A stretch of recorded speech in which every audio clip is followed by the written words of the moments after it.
Take a good look at this image. It's a pretty simple pixel art JPEG, and honestly doesn't look that special. But it is. This image was sold in March 2021 for $7.5 million in Ether. The artwork isn't impressive. In fact, it's ridiculously simple. It's something that anyone with a mouse could create using an online pixel editor. So why is it valued so highly? JPEG images have been selling for ridiculous amounts of money recently using a new digital marketplace. It's a new craze called NFTs, or Non-Fungible Tokens, that use blockchain technology to verify the owner of a specific image. It doesn't matter that you or I could simply screenshot the image and keep it for ourselves. The fact that the blockchain verifies ownership means that the owner could sell the image, and it's verified that they have the right to do so. Because of this exclusivity, theoretically it means that the images have value. But the real question is, how do we determine how valuable the images actually are? As with the sale of physical art, the value of the image comes from how much another buyer is willing to pay for it. But with some NFTs getting purchased for millions of dollars, the question is, how could another person possibly find another buyer who values it as highly? This brings into question the entire marketplace. Why are these buyers willing to spend millions of dollars on a speculative token that, in all honesty, is likely to lose most of its value once the hype dies down? The answer is simple. They don't actually value the image itself. They're using it to clean their dirty money. Blockchain is a relatively new technology, and regulators have been slow to create new laws and regulations that govern it. Because it's a global market, it requires cooperation with governments around the world, and obviously this cooperation is hard to organize and even harder to enforce. Countries such as the US have started to require crypto exchanges to implement what's called Know Your Customer, or KYC for short. KYC regulations require that when a user signs up for the service has to collect some information about who the user is, such as their name, social security number, and other identifiable information. This enables governments to be able to trace transactions for a user so that they can collect taxes and identify bad actors. The problem is that not all exchanges have done this because it's a lot of work to get done right. Many of these exchanges have simply refused to do business in countries that require KYC. But that doesn't stop users from accessing the sites, using VPNs to fake their geographical location so that the exchange is none the wiser about where the user is actually located. These exchanges know that this is happening, but they refuse to do anything about it because it actually helps their business.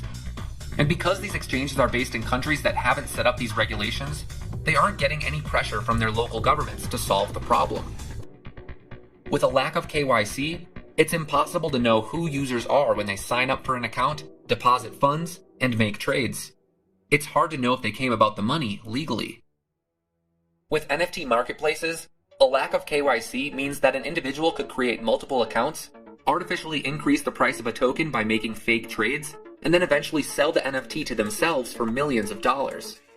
On the outside, these transactions look legitimate because there is a clear log of the buys and sells. But on the inside, these transactions are all happening by a set of bad actors. Next, we're going to talk about the process for money laundering through NFTs and how it actually works. But before we get into that, please make sure to like this video and leave a comment. It's going to help us with the YouTube algorithm and reach more viewers. Thanks. In 2017, there was a massive crypto boom.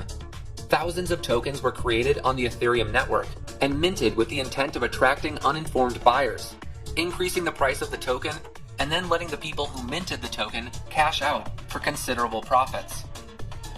These tokens were being traded as securities and created as part of an initial coin offering, or ICO for short. It was the Wild West. Anyone could publish a white paper that made it seem as if their coin was going to change the world in some dramatic way. In reality, it was all a farce.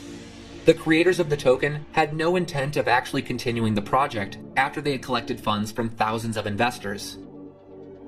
To the SEC, these tokens were being traded as unlicensed securities, which is illegal. But because it was an emerging space, they were slow to actually respond to the problem, and thousands of investors lost their shirts as the creators of the tokens quickly cashed out and left the investors holding bags of worthless tokens.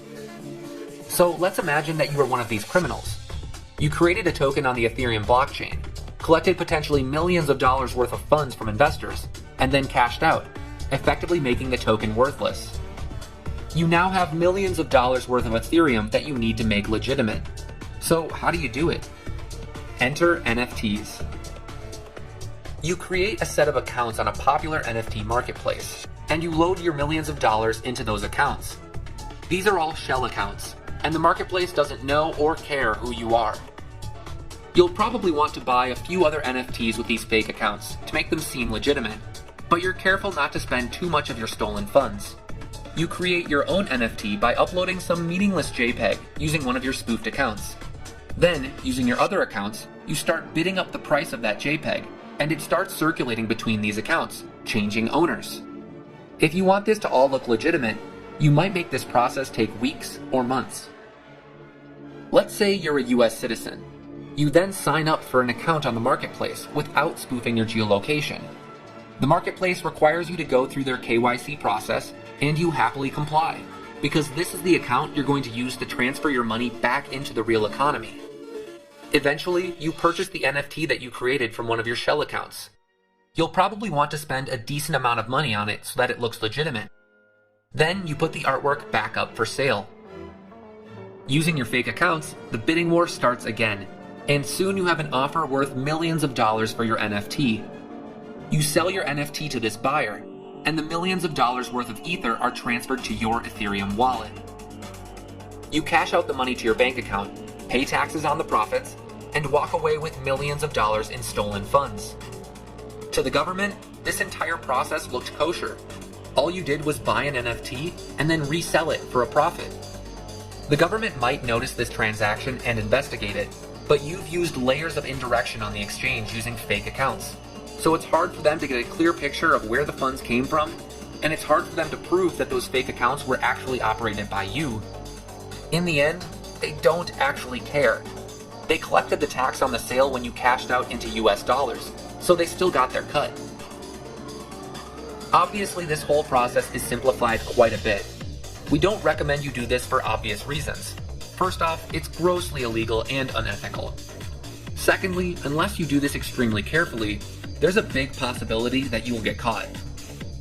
Money laundering has existed in the sale of art for years.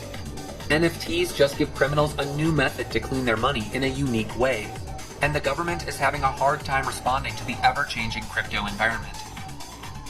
It's worth noting that we shouldn't throw the baby out with the bathwater when it comes to NFTs. I'm sure there are many people who use the service legitimately and actually enjoy the process of collecting and owning digital art. But we need to start taking money laundering in the crypto space a bit more seriously, because many people have been seriously financially hurt by bad actors taking advantage of unwitting investors, and then using the largely unregulated marketplace to get away with it.